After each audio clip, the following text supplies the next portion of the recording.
Hello everyone, this is Kirsten Mann here with Serve Idaho, the Governor's Commission on Service and Volunteerism, and we have partnered with United Way of Treasure Valley to bring you this three-part webinar series in which we will go over how to recruit, train, and retain your best volunteers for your organization.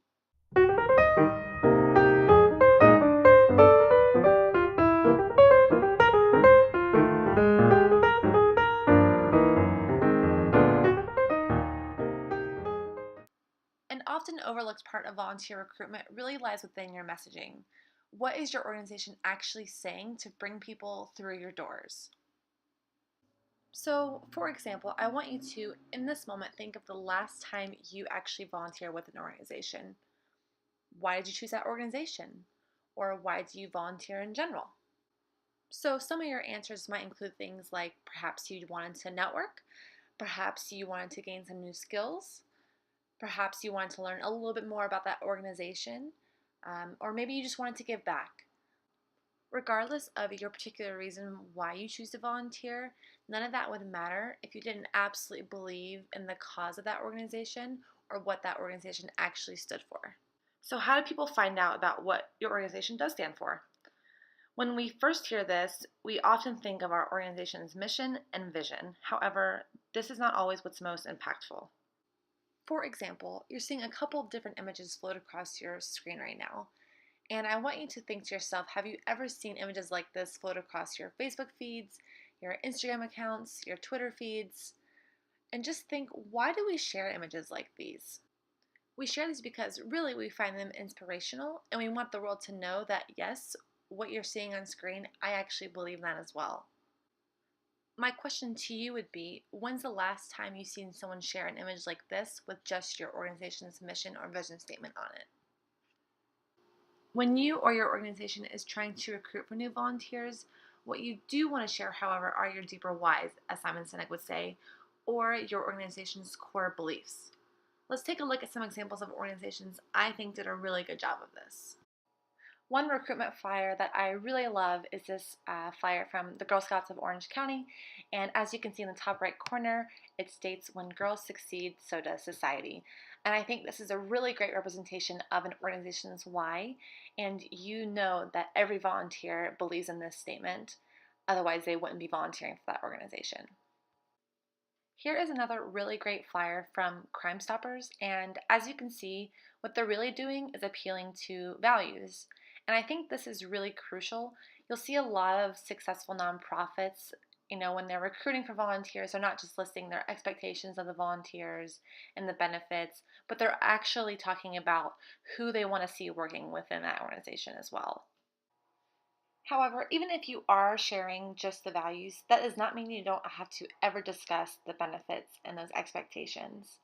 When you are recruiting for these types of positions, the dating method has become much more of a trend. In your personal life, before you marry someone, you have to date that person, and the same can be said for volunteers. Before they become married to your organization, it is easier to first take them on a couple of dates where you both get the chance to see if it's the best fit for the both of you. On the first date, you might just share your own personal whys or beliefs, what you're genuinely looking for. Maybe on the next date, you show them the office and talk about the benefits and the expectations of that volunteer position. Most importantly, there always needs to be flexibility among both the organization and potential volunteer.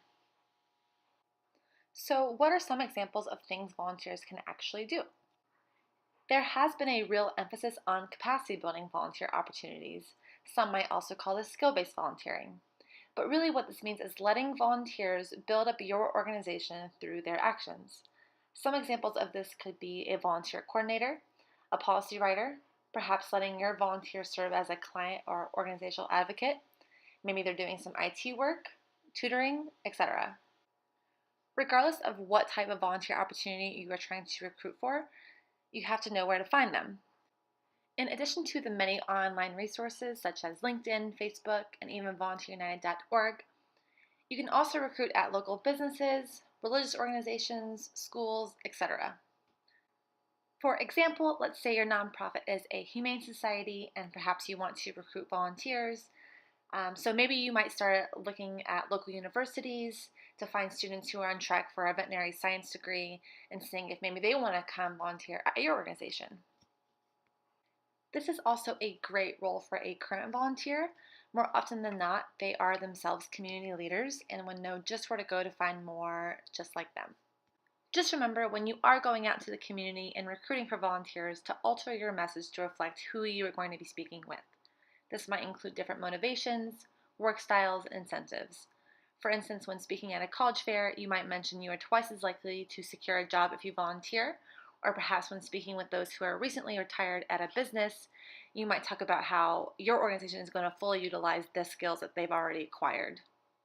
There is also the option for your organization to host what's called an AmeriCorps member. AmeriCorps members are essentially the equivalent of the Domestic Peace Corps.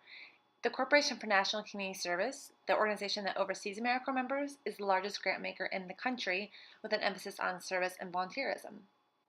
These members are kind of hybrid volunteers who can provide direct service or build the capacity of your organization, but also get a couple different benefits such as a living allowance and an education award. If you're interested in learning more about how your organization can host an AmeriCorps member, you can go to our website at www.serveidaho.gov. Thank you for watching part 1 of this 3-part webinar series. Be sure to check out our next webinar, which is how to train your volunteers after you've recruited them.